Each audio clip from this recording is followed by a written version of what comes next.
There is a 48% chance that right now, in your life, your workplace, or your closest relationships, someone is manipulating you. Not aggressively, not obviously, slowly. And here's the thing. If you're a smart, self-aware person, that actually makes you more vulnerable, not less. Because manipulators don't target weak people. They target people who trust their own judgment. People who give others the benefit of the doubt. People who believe in seeing the best in others. In this video, I'm going to show you the 7 signs that someone is slowly manipulating you. And by sign 3, most people watching this will have already thought of one specific person in their life. Most people picture manipulation as something dramatic. A con artist, a cult leader, someone obviously sinister, someone you'd recognize immediately and walk away from. But that version of manipulation is rare, and it's not the one destroying people's lives. The manipulation that actually does the most damage is quiet. It's subtle. It lives inside normal conversations, normal relationships, normal families. It comes from people you love, people you work with, people you've known for years. And the reason intelligent people miss it, the reason educated, self-aware people find themselves trapped in these dynamics for months or years before they understand what's happening, is not stupidity. It's not weakness. It's that these tactics are specifically designed to bypass intelligence. They work on the part of you that wants to be fair, the part that gives people second chances, the part that assumes the best. By the end of this video, you'll know exactly what to look for, and you'll know it in a way you cannot unsee. Here are the 7 signs. Sign 1. They always make you feel slightly guilty, but you can never explain exactly why. Psychologists call this induced guilt, and it's one of the most common tools in a manipulator's playbook precisely because it's so hard to pin down. Here's how it works. The manipulator doesn't accuse you of anything directly. There's no confrontation you can point to. Instead, they sigh a little too heavily when you mention your plans. They go quiet when you say something they don't like. They say, "No, it's fine," in a tone that makes absolutely clear it is not fine. And you leave the conversation apologizing. You're not even sure what for. That feeling, that vague, unexplained guilt, is not your conscience. It's conditioning. It's someone repeatedly teaching you that your choices, your needs, and your feelings come with a cost. The question to ask yourself is this. When you leave a conversation with this person, do you feel lighter or heavier? Clarity is a gift. Chronic guilt with no clear cause is a signal. Sign 2. Your version of events never seems to match theirs. This is gaslighting, and it almost never starts dramatically. It doesn't begin with someone screaming, "That never happened." It begins with small, subtle revisions. "I never said that. You're misremembering. You always do this. You twist things. That's not what I meant, and you know it." At first, you correct them. You're confident in your memory, but they're so certain, so calm, so sure of themselves. And over time, not all at once, but slowly, you start to wonder if maybe you are the one who gets things wrong. That doubt is the goal. A person who doubts their own memory is a person who becomes dependent on someone else's version of reality. And that dependency is exactly what a manipulator needs to maintain control. If you find yourself constantly second-guessing your own recollection of conversations, not occasionally, but as a pattern, that is not a memory problem. That is a relationship problem. Sign 3. They are only warm and supportive when they need something from you.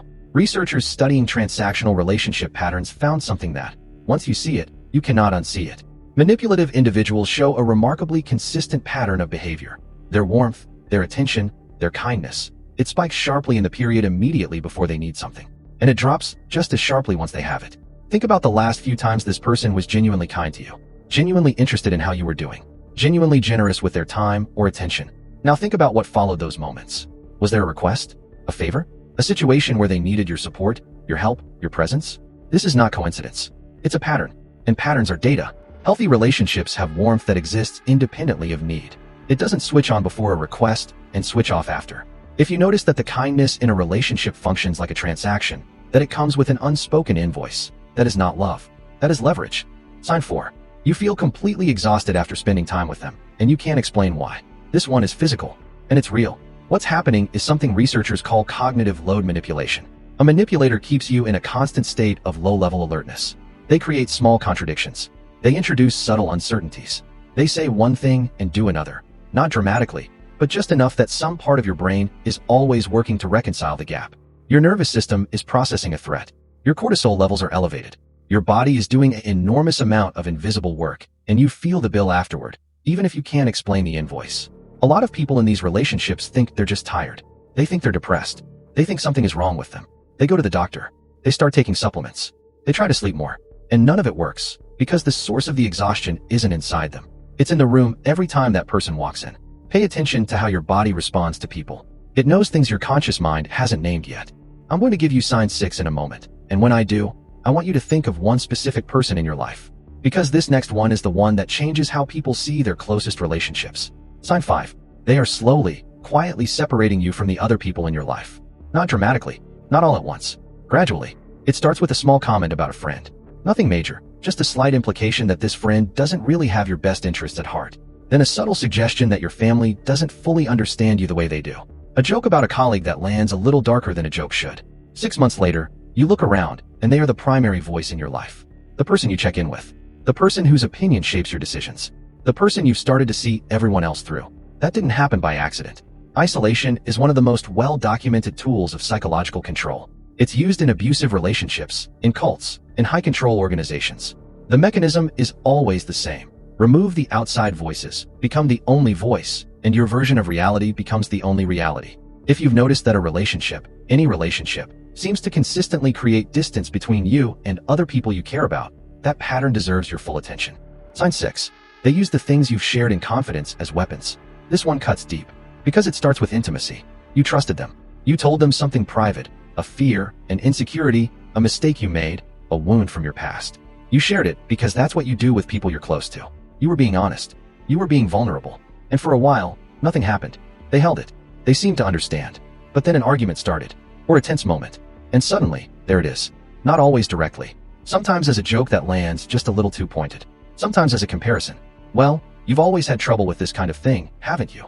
Sometimes just a look that says, I know something about you that you wouldn't want others to know. What you shared in trust has become a tool. This is one of the clearest markers of a manipulative dynamic because it represents a fundamental violation of what intimacy is supposed to be. Vulnerability shared in a healthy relationship makes you safer. Vulnerability shared with a manipulator makes you controllable. Before I give you the final sign, I need you to hear this part. Don't skip it. Because sign 7 is the one most people dismiss, and it's the one that keeps people stuck the longest. Sign 7. You constantly feel the need to explain and justify yourself to them for completely normal things. Think about that for a second. Do you explain why you're tired? Why you don't want to go somewhere? Why you spent money on something? Why you feel the way you feel? Not once in a while, but regularly. As a default. As something you do automatically before they've even responded.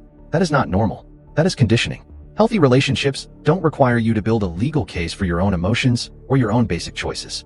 A person who loves you doesn't need you to justify your need for rest, your boundaries, your feelings, or your preferences. But a manipulator trains you, slowly, through repeated small moments of judgment, withdrawal, or quiet punishment, to pre-defend yourself, to explain yourself before you're even questioned, to make yourself smaller so there's less surface area for conflict.